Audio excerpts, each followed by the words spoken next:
Today on Blue 58, the Packers don their throwbacks as the Denver Broncos come to Lambeau Field. What's going to happen in this one? Let's find out.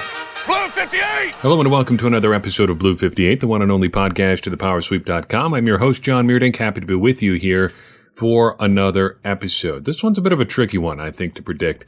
The Packers are 2-0, but maybe not necessarily as good as their record would have you believe. 2-0 looks pretty good, but there are some holes there.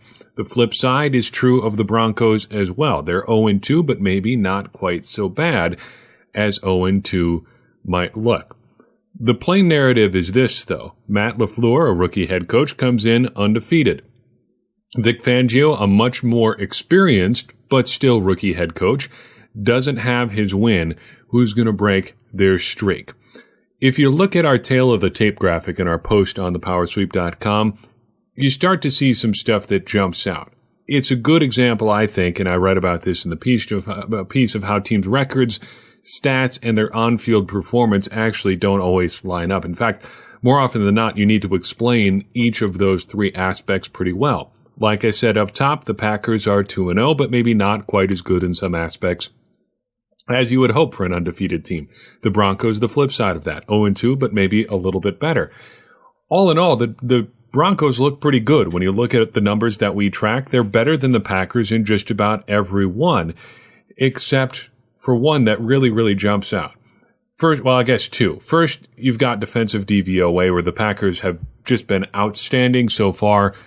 They've done a really good job in the raw numbers. The advanced numbers, love them.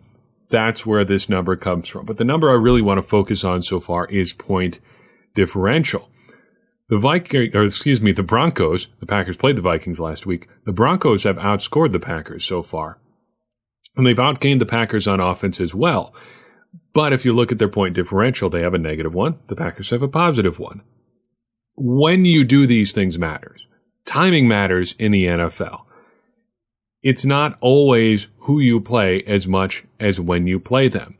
Sometimes it takes a little while to get everything implemented as a first-year head coach. You would think a defensive head coach would be a little bit further along at this point than an offensive one, given that defense sometimes gets into place a little bit faster than the offense. But there are some factors there at play too with the Broncos, some mitigating circumstances as we explored on this week's podcast with Jeff Essery. The Broncos haven't necessarily been playing with a full deck on defense, so maybe they don't have everything in place that they'd like to so far. And as a result, they've dropped a couple games that they probably could have or should have won.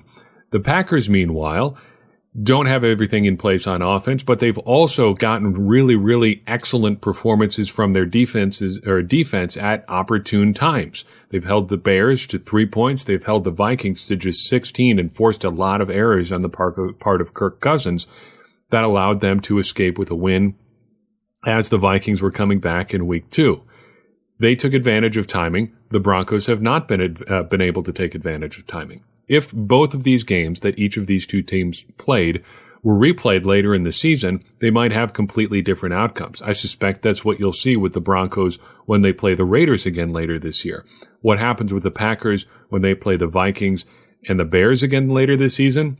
That'll be interesting as well, and I'm interested especially to see how the Packers do in their second trip through the NFC North. Let's take a look at the quarterbacks.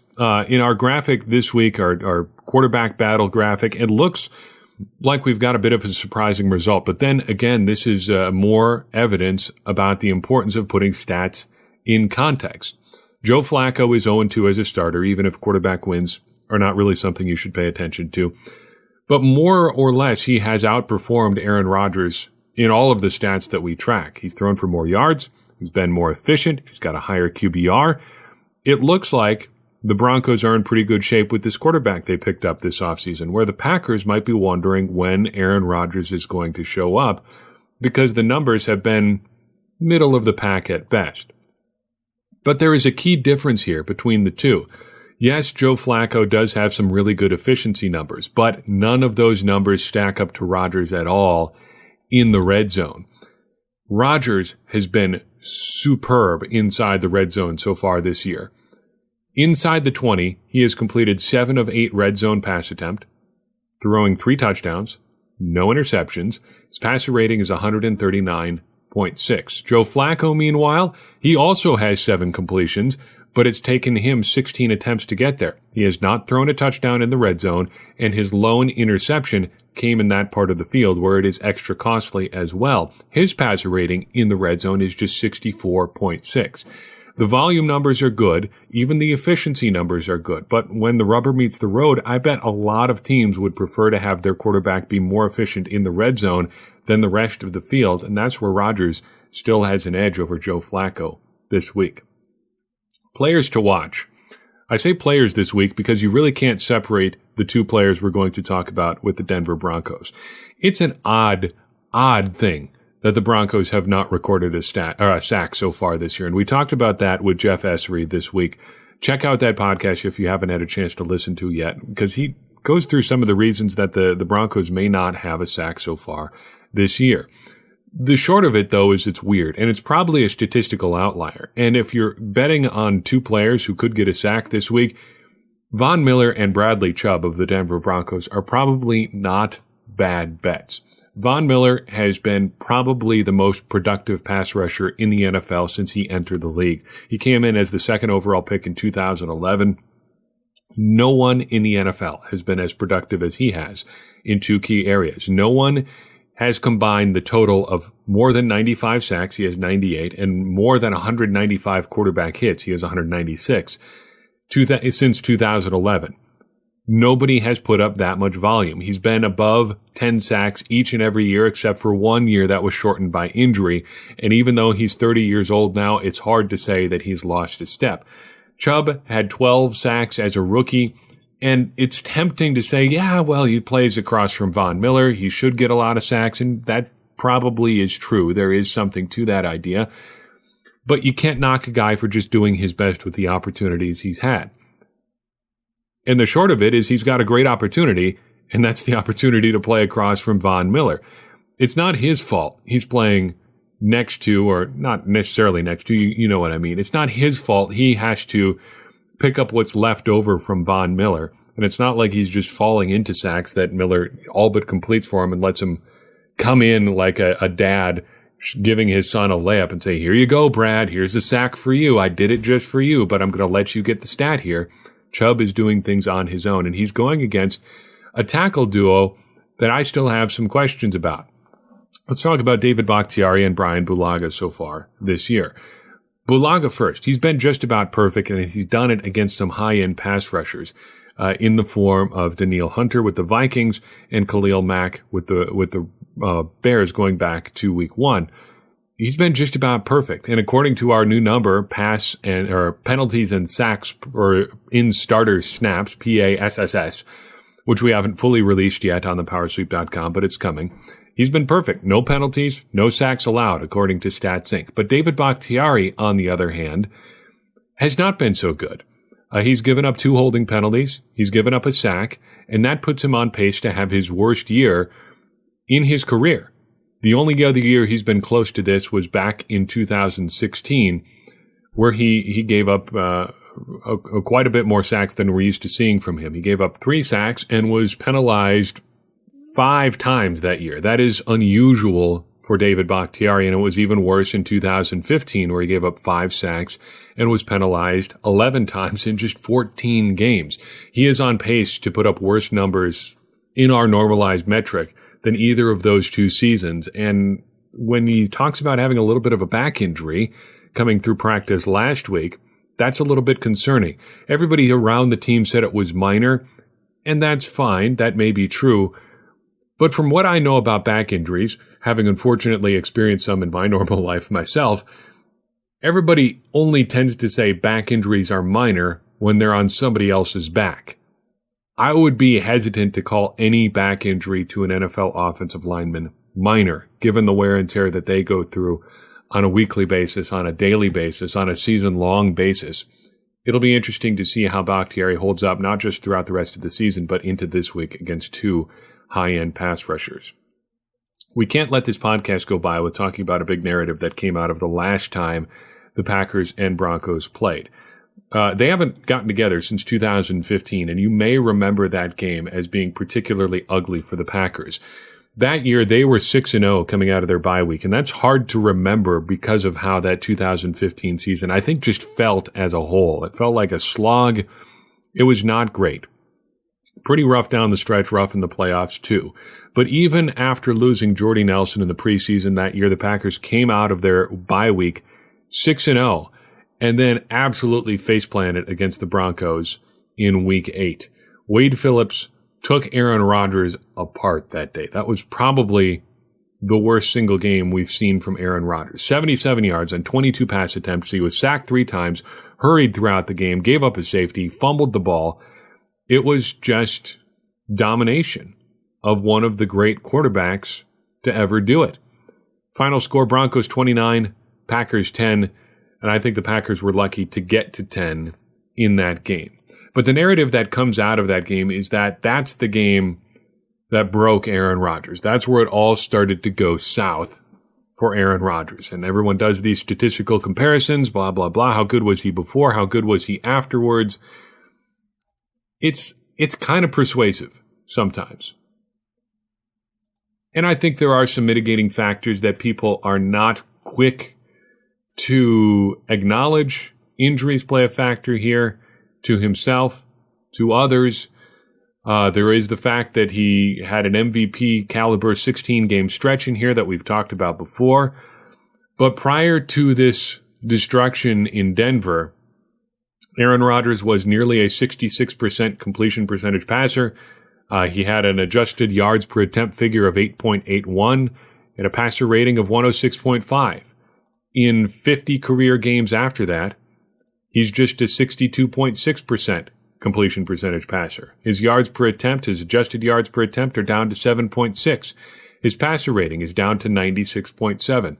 In short, he kind of looks mortal, and it all seems to have started when the Broncos hammered the Packers that day. Now, it could turn around, and there are some encouraging signs coming out of Green Bay, but a lot of people point to that game as when everything started to change.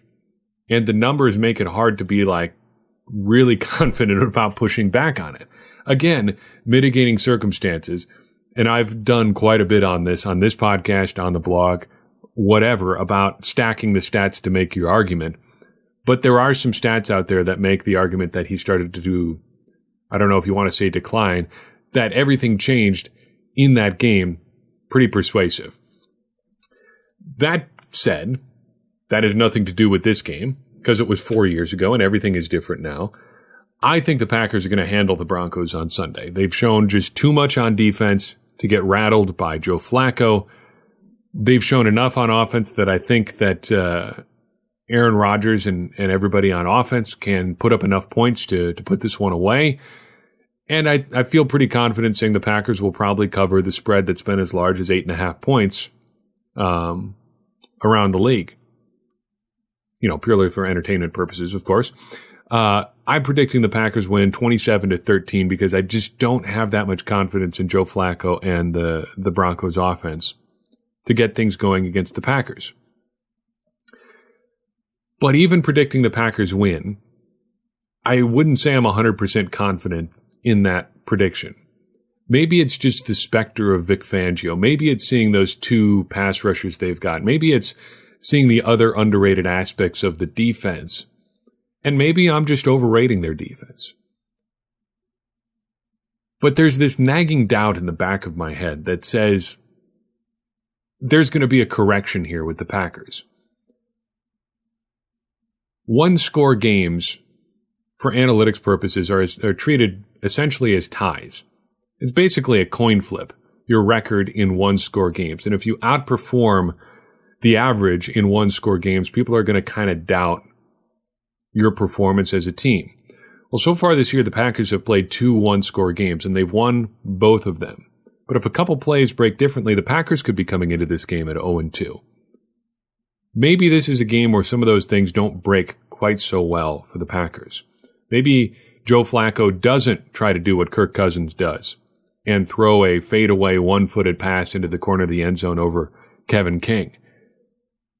Maybe the Packers don't have a 21-point first quarter. And maybe things just look a little bit rougher as a result. And who knows, the Packers stumble at home. Having to make a prediction, I don't think that's what ultimately is going to happen, but that's the doubt that's in the back of my mind. The rest of you do not share that doubt, not even a little bit. This is one of the strongest results we've ever had on whether or not the Packers will win. In our weekly Twitter poll, 96% of voters this week said that the Packers are going to win this Sunday. That is easily the highest total of the year. Last week, just 82%, week before 71%. You guys are a confident bunch in the Packers. Another 92% of voters believe the Packers are going to make the playoffs. That is another pretty confident prediction. 2-0 is a pretty good place to be. I think if I had to make a prediction too, I would say the Packers will make the playoffs this year, but 92% is an awful lot. By and large, people are feeling pretty good about their coaches and front office staff too, but there are some notable exceptions. Let's talk about the good news first. Matt LaFleur and Mike Pettin have a lot of fans out there among our poll voters. Matt LaFleur is currently sitting at a 70% approval rating, 22-point increase over week one, and a lot more people have made up their mind about Matt LaFleur than we saw earlier this season. In week one, 51% of voters had a neutral opinion of Matt LaFleur, which I think is pretty fair. But in week three, just 21% do. And most of those people have decided they think what he's doing is pretty good. But that's nothing compared to Mike Pettin, who is the most popular man in Green Bay right now. 97% of voters say they have a positive opinion of Mike Pettin. They approve of what he's doing on defense so far. That's pretty good news for the defensive coordinator. But there are some odd results too. First, Brian Gutekunst had something unusual happen over the past week. He still has a very high approval rating of 80%, but that's actually a drop from last week. He's down 8%. He was at 88% in week two, but he's down to 80% this week. Now, the Packers made one move this week, trading Trevor Davis, and a corresponding move, claiming Tremont Smith on waivers. But there's also a move that they didn't make. A couple of them, in fact. They did not trade for Minkah Fitzpatrick, who goes for a first-round pick and some other stuff in his move from the Dolphins to the Steelers. And they also, so far, have decided not to trade for Jalen Ramsey. The Packers have been rumored as a destination for both. I would take those rumors with a fairly significant amount of salt, but that does change people's expectations. Whether or not they should, people believe there's a chance that the Packers could trade for one of those two guys. When they don't, that changes people's opinions of the decision makers, and that could be what's happening to Brian Gutekunst this week. Aaron Rodgers as well is at a little bit of a low ebb this week. Just 40% of voters say they approve of his performance so far this season. I think that's a fair result. It hasn't been pretty at times for Aaron Rodgers, but there's a little caveat here too. A lot of voters are in what I would describe as wait and see mode on Aaron Rodgers. 52% of people who responded to our poll said their feelings about Rodgers were neutral, and that is a bit of a change from what people have thought about him so far this season. Last week, he had a lot of neutral voters, too. He was up at 53%, but early on in week one, just 21% of voters thought they had a neutral opinion about Aaron Rodgers. I think that's interesting and worth watching. How is that going to move over the rest of the season? One last thing while I've got you here. This is Throwback Week, and the Packers will be wearing their 1930s, 1940s style throwbacks for Sunday's game. And look, I know I've talked about this before. I know I've talked about it probably more than most people would be interested in talking about it, but we're going to see these things on Sunday, so we might as well talk about it a little bit more. These throwbacks are fine. They're fine. They're not great. They're not bad. They're just fine. I just wish that the Packers would have done more with this opportunity. There's more alternate uniforms, throwback uniforms, whatever, in the NFL than ever before. And the Packers have largely played it pretty conservative here. Their color rush uniform was really the absence of color rush. It was all white, which I kind of liked. I thought it was pretty cool. Then it looked relatively nice. If you got to do this semi-mandatory thing, oh well, if you want to do it conservative, that's probably the best way to do it. Their throwbacks have been pretty guarded as well. In fact, we've seen this very throwback set before in the early 90s. This is what the Packers wore, more or less, for their 75th anniversary uniforms. They want to do blue and gold, that's fine. But I wish they would embrace some of the weird stuff and they could kind of kill two birds with one stone here and do an alternate uniform that's also a throwback uniform that also looks pretty familiar to Packers fans now. I'm talking about a solid green throwback that kind of pays homage to the 1953 Packers. If you're listening to this, there's a mock-up linked in the actual post on thepowersweep.com. I think that would be a lot of fun. It would kind of tick the box for those color rush style uniforms, although that's not mandatory anymore. It would be a fun throwback, and it's from an era of uniform history that the Packers really haven't explored on the field before.